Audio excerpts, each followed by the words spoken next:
K-Suite, la solution collaborative éthique.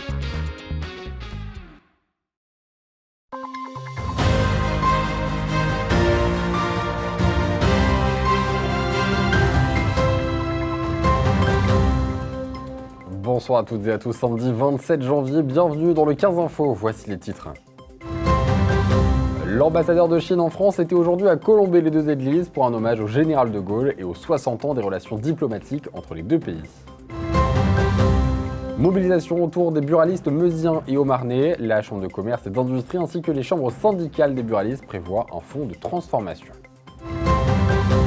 Il n'est pas encore trop tard pour savourer la galette des rois. La ville de Saint-Dizier a offert une galette géante à ses habitants. C'était cet après-midi. Les forêts du Grand Est à l'épreuve du changement climatique, c'est le thème d'une exposition qui débute à Revigny-sur-Ordre. Et ce soir, nous emmenons donc à Colombey-les-Deux-Églises, un lieu chargé d'histoire où la France et la Chine célèbrent un anniversaire particulier, les 60 ans des relations diplomatiques initiées par le général de Gaulle en 1964. Un geste audacieux à l'époque qui a ouvert la voie à une amitié durable entre les deux nations. Cette année, alors que nous apprêtons à célébrer l'année franco-chinoise du tourisme culturel, un hommage a été rendu à Charles de Gaulle ce samedi par l'ambassadeur de Chine en France. Retour en images dans ce reportage de Julien Carré, Nicolas Fontaine et Rémi Urbain. En 1964, sous l'impulsion du général de Gaulle, la France reconnaissait officiellement la République populaire de Chine, marquant ainsi le début d'une relation diplomatique. Le poids de l'évidence et de la raison pesant chaque jour davantage, la République française a décidé de placer ses rapports avec la République populaire de Chine sur un plan normal, autrement dit diplomatique. 60 ans plus tard, ces relations sino-françaises perdurent, un héritage célébré avec solennité à Colombey-les-Deux-Églises ce samedi 27 janvier, avec la venue de l'ambassadeur de Chine en France, Lu Chei. De la tombe du général à la Croix de Lorraine, c'était une matinée chargée d'émotions. Nous devons rester fidèles à l'engagement initial pris lors de l'établissement de nos relations, de hériter de l'esprit pionnier d'indépendance de nos dirigeants des anciennes générations, de prendre le relais de la cause de l'amitié et de coopération entre la Chine et la France. L'année 2024, proclamée année franco-chinoise du tourisme culturel, promet de renforcer encore ces liens à travers des échanges et des manifestations célébrant la richesse des patrimoines respectifs. C'est une journée importante pour les Chinois, mais c'est important aussi pour les Français parce qu'on a bien sûr entendu des tensions, il y a eu des divergences, mais on a toujours su se retrouver. On a beaucoup parlé de gagnant-gagnant. Je crois que la France a tout intérêt à travailler en confiance avec la Chine. Et ce matin, vraiment, je crois qu'on était dans cet esprit. Cette cérémonie symbolique marque un jalon dans l'histoire diplomatique, mais marque aussi un pas en avant vers un avenir partagé pour ces deux pays. Cela fait maintenant une semaine que les agriculteurs montrent leur colère partout en France. Ils protestent contre la hausse des normes européennes, les taxes dites GNR ou encore la mauvaise application de la loi Egalim. Le Premier ministre Gabriel Attal était en Haute-Garonne hier à Montastruc de Sally où il a fait un certain nombre d'annonces.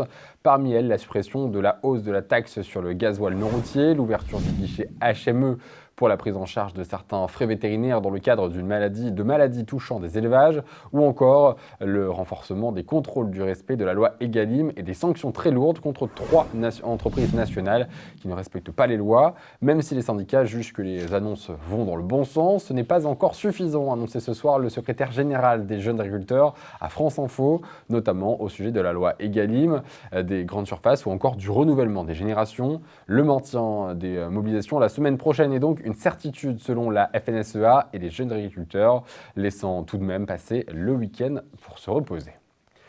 Un accord signé en 2018 entre les chambres syndicales et les buralistes haut-marnais et meusiens et la Chambre de commerce et d'industrie a été renouvelé ce mardi. Il a permis la création d'un fonds de transformation destiné aux buralistes qui peuvent donc prétendre à une aide pour la réalisation de travaux de rénovation au sein de leur commerce. Cette aide pourra monter jusqu'à 33 000 €. Pour en profiter, les commerçants devront réaliser un audit obligatoire. Il a pour but d'évaluer les besoins et les perspectives d'évolution de chaque établissement. Et écoutez les signataires de cet accord au micro de Clémence Dellenbach. Aujourd'hui, donc les buralistes changent. Le métier n'est plus le même. Ils ne vendent plus que effectivement des tickets à gratter ou du tabac. Aujourd'hui, non. Ils raisonnent vraiment en termes d'expérience client et en termes de multiservice. C'est vrai que l'intérêt de ce dispositif aussi, c'est bien sûr, là on est à Saint-Dizier, au Café des Sports, mais beaucoup de buralistes sont encore en milieu rural, dans des communes où c'est l'un des derniers commerces qui existe encore sur ces communes. Et c'est vrai que ce fonds leur permet en fin de compte d'avoir une aide qui leur permet de se transformer, d'avoir d'autres activités, donc de l'épicerie, du relais colis, des produits locaux et que sais-je, qui permet effectivement d'asseoir encore de nouveaux services dans ces communes et en fait, encore une fois, de revitaliser en fin de compte ces zones rurales. Cette convention est essentielle puisque elle met en avant le fonds de transformation, comme nous l'avons dit précédemment, un fonds qui permet aux buralistes de se transformer et de s'adapter au contexte actuel qui n'est pas toujours facile puisque très évolutif. Le mois de janvier se termine et avec lui la tradition de la galette des rois. Pour prolonger un peu le plaisir de manger la frangipane ensemble, la mairie de Saint-Dizier a organisé cet après-midi une grande distribution de parts de galettes des rois. Un reportage de Clémentine Coppola. La place Aristide Briand, pleine de gourmands. Ce samedi, des centaines de locaux se sont retrouvés pour partager avec la mairie de Saint-Dizier une galette des rois. On a entendu une fève là qui est décédée. Fabriquées par 4 boulangers bragards, ces galettes permettent aux habitants de se réunir et de passer un moment convivial le temps d'une après-midi. Pour la mairie, c'était l'occasion de faire converger les familles vers le centre-ville. On a demandé vraiment à des boulangers de la ville de pouvoir faire ces galettes-là. C'est aussi une façon de les mettre en avant. C'est un travail qu'on ne remercie pas assez, voilà, qui est vraiment très très important pour nous au quotidien. Ce que j'aime bien, c'est que quand on fait des choses au centre-ville, c'est pour toute la ville. Et donc là, on l'a vu, hein, y a des gens de tous les quartiers qui sont là, qui sont présents, et même des gens des villages alentours. C'est le but de cette ville. Et pour respecter la tradition, une part de galette des rois donne une chance à chacun de trouver la fameuse fève. Ce samedi, plus de 800 parts ont été distribuées et avec elles, de nombreuses couronnes. Et toujours à Saint-Dizier, ce vendredi, la ville a révélé lauréat de son appel à projets innovants. Les créateurs de 3 projets gagnants recevront un accompagnement personnalisé au sein de l'espace créateur d'entreprise. Les projets Starlit Motion de Matteo Koch concernent donc le développement de spectacles de drones. Cyril Armanini a présenté lui un projet CA. Il compte implanter à Montier-en-Der un atelier de création de visuels grâce à l'intelligence artificielle. Et dernier projet sélectionné, celui d'Orlan Bakoul, qui porte un projet FinanceSup, qui veut créer une plateforme de mise en relation entre les étudiants et les entreprises. Après les incendies forestiers qui ont touché la région l'été dernier, l'association des communes forestières a réalisé une exposition en partenariat avec l'Office national des forêts autour des effets du changement climatique sur les forêts du Grand Est. Elle est présentée en ce moment à l'espace culturel de la Coparie, c'est à Revigny-sur-Ornain. Le but est de sensibiliser le jeune public aux effets que ce dérèglement a engendré et peut engendrer à travers des panneaux interactifs. Un reportage de Brigitte Mestrati. Sur ces panneaux de bois massif récoltés dans le Grand Est, les agents de l'Office national des forêts ont réalisé une exposition autour du changement climatique sur les forêts de la région. De manière ludique, le but est de sensibiliser tous les publics sur les effets des périodes de sécheresse et de canicule qui impactent la santé de cet environnement. À travers des trappes et l'installation de filtres colorés, les visiteurs pourront se rendre compte de tout ce qui affecte cet espace. Elle est très enrichissante, qu'elle explique vraiment, parce qu'elle est construite de manière ludique et pédagogique. Et donc ça mobilise vraiment les gens, parce que ce n'est pas des grands pavés de texte, et c'est quelque chose au moins qui est agréable à lire, parce qu'il y a des petits jeux, c'est assez ludique et surtout très pédagogique, quoi. Je crois qu'elle est très utile. Elle va surtout, à mon avis, susciter beaucoup de questions. Ça pourra permettre de prendre conscience que la forêt, ça s'entretient. La forêt, elle a besoin d'attention particulière, sachant qu'aujourd'hui, les changements climatiques, les tempêtes qu'on a pu connaître en 1999 ont fragilisé la forêt meusienne. La communauté de communes de Revigny-sur-Ornain, qui regroupe 16 villages dont 10 sont recouverts par des espaces forestiers, a décidé de mettre en avant l'importance de ce milieu grâce à cette exposition itinérante. Notre forêt souffre, on a un certain nombre d'arbres qui sont malades. Les aléas que j'évoquais fragilisent les populations d'arbres qui sont attaquées par un certain nombre de champignons, d'insectes, etc., donc qui portent atteinte à leur bon état sanitaire.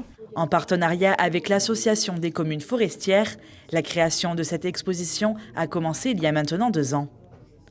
Après de terribles incendies dans les Vosges l'été dernier, les créateurs de l'exposition se devaient de montrer les conséquences du réchauffement climatique. Ces feux qui ont ravagé de nombreuses forêts étaient alors inenvisageables il y a quelques années. On sait qu'on a aujourd'hui plusieurs secteurs du département où les forêts sont condamnées par rapport à ce qu'on connaît d'elles aujourd'hui et notamment par rapport à certains types de sols ou certains types de peuplements, certains types d'essences. Pour penser à une en particulier, c'est le hêtre. Une autre qui a subi également beaucoup de dépérissements, c'est l'épicéa. Donc 2 dépérissements différents, l'un par la sécheresse, l'autre par l'émergence de parasites mais favorisés par le changement climatique. Cette exposition est itinérante, elle va encore rester quelques mois dans la Meuse avant de reprendre la route vers un autre département du Grand Est. Merci de l'avoir suivi. Tout de suite, vos prévisions météo de demain. Très bon dimanche et à lundi. Toute l'actualité en continu à retrouver sur notre site internet et notre application mobile. Retrouvez-nous sur le canal 373 de la TV d'Orange et sur le canal 953 des offres Freebox.